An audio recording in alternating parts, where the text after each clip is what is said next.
સર્વે વિદ્યાર્થી મિત્રોને નમસ્કાર. પ્રકરણ નંબર 3 દ્વિચલ સુરેખ સમીકરણ યુગ્મ. તો અહીંયા આ પ્રકરણની અંદર આપણે બે સમીકરણનો અભ્યાસ કરવાનો છે, જેમાં બે ચલ હોય.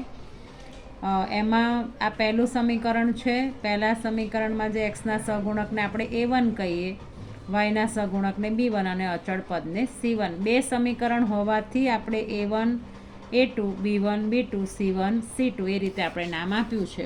હવે આપણે અહીંયા ઉદાહરણ લઈએ કે ધારો કે આપણે એક સમીકરણ લઈએ છીએ કે 2x + 3y - 5 = 0 અને બીજું સમીકરણ લઈએ છીએ 4x + y - 2 = 0. તો આપણે અહીંયા પહેલું સમીકરણ, આ સમીકરણ નંબર 1 છે અને આ સમીકરણ નંબર 2. તો અહીંયા જે પ્રથમ સમીકરણ છે એમાં જે x જોડે જે સહગુણક ગુણાયો છે એને આપણે A1 કહીશું. તો અહીંયા A1 = 2 અને અહીંયા બીજા સમીકરણમાં જે સહગુણક ગુણાયો છે x જોડે એને આપણે A2 કહીશું. એવી જ રીતે આ y જોડે જે સહગુણક ગુણાયો છે એને આપણે B1 કહીશું અને આ y જોડે કશું નથી ગુણાયું એટલે આપણે એને 1 ગણવાનું. તો અહીંયા B2 = 1. અચળ પદ છે C1, તો એ છે -5 અને આ બીજા સમીકરણનું અચળ પદ છે C2, એ છે -2. નિશાની સાથે આપણે લખીએ છીએ. તો આ રીતે આપણે A1 A2 B1 B2 અને C1 C2 એ રીતે પહેલાં નક્કી કરવાનું છે. હવે આપણે એના ગુણોત્તરની વાત કરીએ કે ધારો કે હું A1/A2, તો અહીંયા હું લઉં છું 2/4. આ A1 અને આ A2, તો 2/4 એટલે આપણને ખબર છે 2 ગયા 2 ગયા તો 1/2 મળે છે. અને એવી રીતે B1 અને B2નો આપણે ગુણોત્તર લઈએ તો 3/1 એટલે કે 3.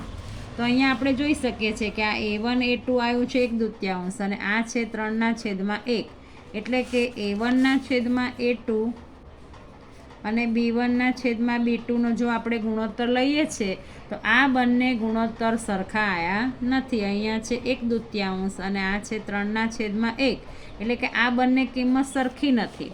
તો આ બંને કિંમત સરખી ન હોય, જો આ રીતનું સમીકરણ હોય તો આપણને જે ઉકેલ મળે છે તો કે એ ઉકેલ આપણને અનન્ય ઉકેલ મળે. એટલે કે આવા સમીકરણનો આપણને એક જવાબ મળે. અને જો આપણે એનો આલેખ દોરીએ તો આપણને છેદતી રેખા, આ જે આપણે આલેખ દોરીશું તો એ બંને આલેખ એકબીજાને એક બિંદુમાં છેદે એવો આપણને આલેખ મળશે. A1 A2 is not equal to B1 B2 હોય તો. હવે એ જ રીતે આપણે એક બીજું સમીકરણ લઈએ કે જેમાં 2x + 3y - 5 = 0. પહેલું સમીકરણ આપણે અહીંયા જે લીધું હતું એ જ લઈએ અને બીજું સમીકરણ આપણે લઈએ કે 4x + 6y - 10 = 0. તો આ સમીકરણમાં આપણે જોઈએ કે A1 આપણે જોઈએ તો કે A1 = 2 અને A2 = 4.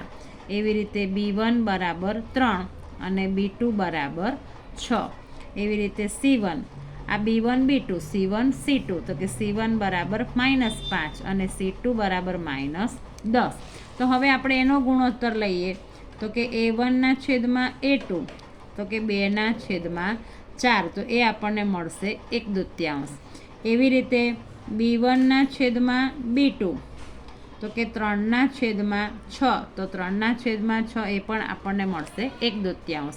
અને C1/C2 તો અહીંયા આપણને -5/-10, તો એ પણ આપણને મળશે 1/2. તો અહીંયા આપણે જોઈ શકીએ છીએ કે 3/3નો ગુણોત્તર સરખો આવ્યો છે. એટલે કે A1/A2 is equal two B1/B2 is equal two C1/C2. 3/3નો ગુણોત્તર સરખો આવે તો આપણને આલેખ દોરીએ તો સંપાતી રેખા મળે, એકની ઉપર એક આલેખ આવે એવો. અને જે ઉકેલ મળે છે આપણને એ અનંત ઉકેલ મળે છે. તો આ રીતે આપણે આને કોષ્ટક દ્વારા જો સમજવું હોય તો આપણે એને આ કોષ્ટક દ્વારા સમજી શકીએ છીએ કે ગુણોત્તરની સરખામણી, આલેખાત્મક સ્વરૂપ, બેઝિક અર્થઘટન અને સુસંગતતા એની છે કે નહીં. તો જો A1 A2 is not equal to B1 B2 હોય તો એનો જે આપણને આલેખ મળે એ આલેખ આપણને મળે છેદતી રેખાઓ, એટલે કે એકબીજાને એક બિંદુમાં છેદે. એવી રીતે જો આપણે એનું અર્થઘટન કરીએ તો કે એનો ઉકેલ કેવો મળે, તો કે અનન્ય ઉકેલ મળે. અનન્ય ઉકેલ એટલે કે એક અને માત્ર એક. અનન્ય શબ્દનો અર્થ થાય છે એક અને માત્ર એક.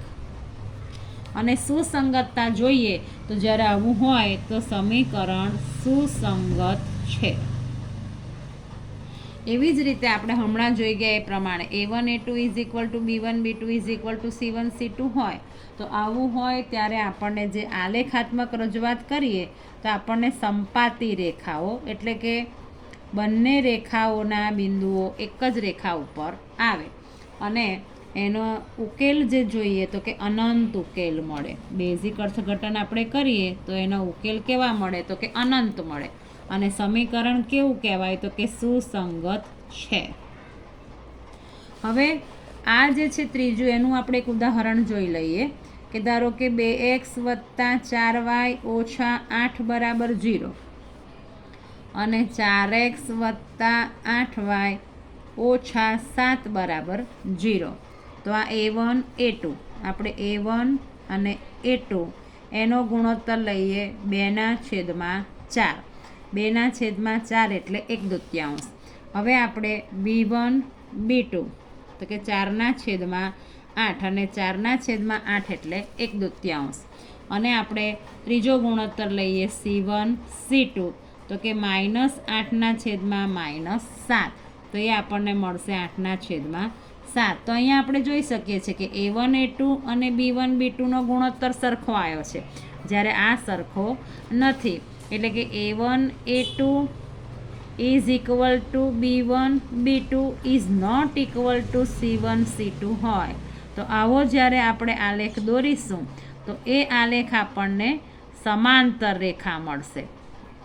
તો અહીંયા આવું જ્યારે સમીકરણ હોય ત્યારે ઉકેલ મળતો નથી. તો આપણે આ કોષ્ટકની અંદર જોઈએ તો કે એની આલેખાત્મક રજૂઆત કરીશું A1 A2 is equal to B1 B2 is not equal to C1 C2 તો આપણને અહીંયા જે આલેખ મળશે એ મળશે આપણને સમાંતર રેખાઓ.